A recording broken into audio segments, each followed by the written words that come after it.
अभिराम वाणी पर आपका हार्दिक स्वागत है। आज मंगलवार है। आज के विविधा कार्यक्रम में एक संक्षिप्त पुस्तक चर्चा और एक आवश्यक सूचना लेकर मैं उपस्थित हूँ, उमेश महादोशी। आप सबको मेरा सादर प्रणाम। मित्रों, पिछले 1-1.5 वर्ष में कई लघु कथा संग्रह और संकलन प्रकाशित हुए हैं। स्वाभाविक है कि इन दिनों बहुत बड़ी संख्या में लघु कथाएं लिखी गई हैं, लिखी जा रही हैं। ऐसे में व्यक्तिगत वार्ताओं में कुछ मित्रों द्वारा उठाए जाते रहे इस प्रश्न की ओर ध्यान जाता है कि आखिर जीवन से जुड़े विषयों की एक सीमा है, तब एक लेखक कितनी लघु कथाएं लिख सकता है। मुझे लगता है कि इस तरह के प्रश्न भटकाते भी हैं और लघु कथा के बारे में गलत सोच भी बनाते हैं। लघु कथा को सदैव कथ्य एवं अनुभूति आधारित विधा माना गया है और यह एक सामान्य समझ की बात है कि मानवीय जीवन के प्रत्येक पक्ष से संबद्ध कथ्यों और अनुभूतियों की संख्या असीमित होती है। एक एक कथ्य और अनुभूति को अनेकानेक सलीकों से अभिव्यक्त किया जा सकता है।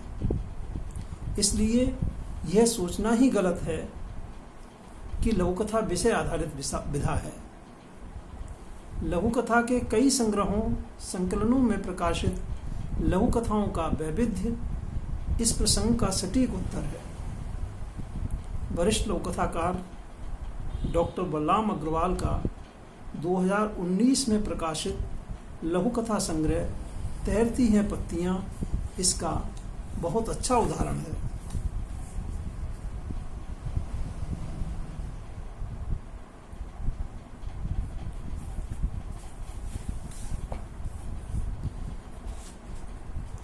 इस संग्रह में कथ्यों और विविधता से संपन्न 103 लघु कथाएं शामिल हैं। नया शब्द को आजकल परिभाषित करना भले थोड़ा मुश्किल है, किंतु तैरती हैं पत्तियां के अनेक कथ्यों और अनुभूतियों की ताजगी और सटीकता पाठक का ध्यान आकर्षित करने में सक्षम है।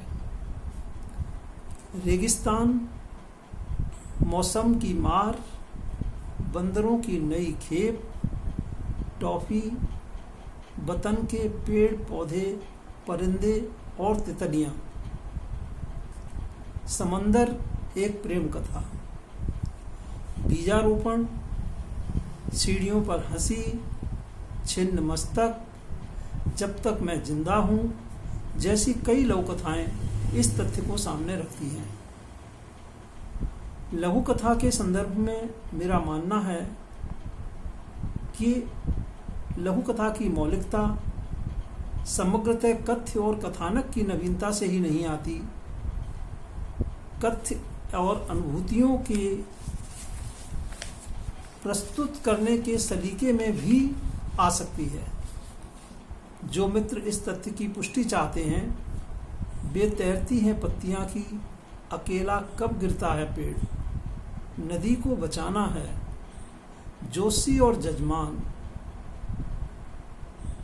रुका हुआ पंखा, अनसुनी चीखें, अजंता में एक दिन, गोपाल जी की लुटिया, गर्दिश में गौरैया और ये जैसी लघु कथाओं को अवश्य पढ़ें।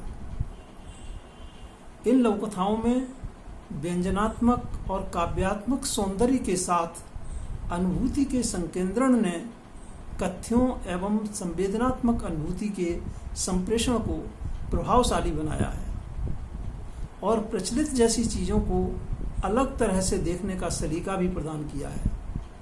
कई लघु कथाओं में संवेदना की तरलता मन को भिगो देती है।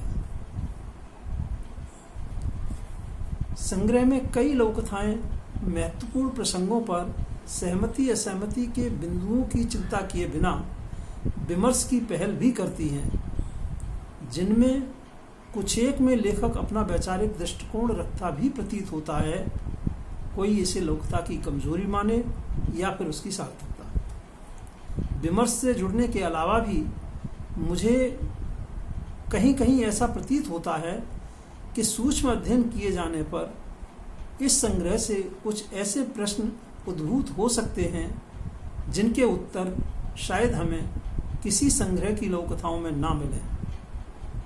उनके लिए हमें लघुकथाकारों और समालोचकों की किसी नियोजित चर्चा की प्रतीक्षा करनी पड़े। एक बात मैं बहुत विश्वास के साथ कह सकता हूँ कि बलराम जी के इस संग्रह की बहुसंख्यक लघुकथाएं उन जिज्ञासुओं के लिए उदाहरण जैसी हैं जो लघुकथा की तकनीक सीखना समझना चाहते हैं। अपने लघुकथा सृजन में भाषा, शैली, प्रस्तुतिकरण और विशेष रूप से कथा सौंदर्य को लेकर जो लघुकथाकार आत्मविश्वास प्राप्त नहीं कर पाए हैं और वास्तव में ये सब सीखना चाहते हैं, तो उन्हें इस संग्रह को अवश्य पढ़ना चाहिए। संग्रह अनुज्ञा प्रकाशन, दिल्ली, जिनका पता है 1/10206, lane number 1E, west Gorakhpur park, Shahdara, नई दिल्ली 110032 ने ₹175 मात्र के मूल्य पर प्रकाशित की है।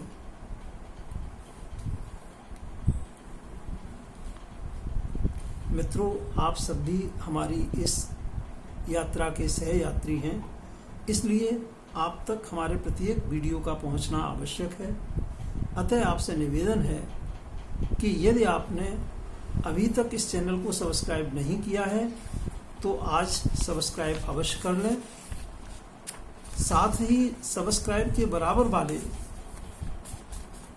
बेल आइकन पर भी क्लिक करें ताकि हमारे प्रत्येक अपलोडेड वीडियो की सूचना आप तक पहुंचती रहे।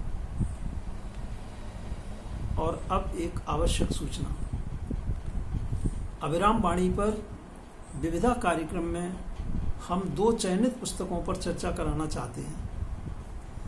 ये 2 महत्वपूर्ण पुस्तकें हैं श्री भगीरथ परिहार द्वारा संपादित लघुकथा संग्रह मैदान से बितान की ओर और श्री मधुदीप जी द्वारा संपादित हाल ही में प्रकाशित लघुकथा के समीक्षा बिंदु।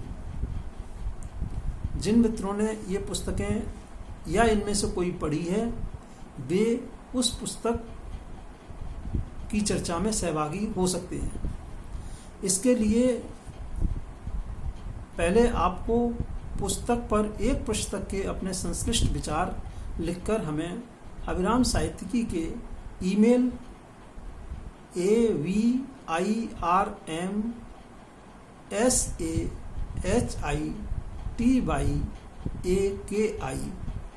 aviramsahityi@gmail.com या व्हाट्सएप नंबर 9412842467 पर भेजने होंगे।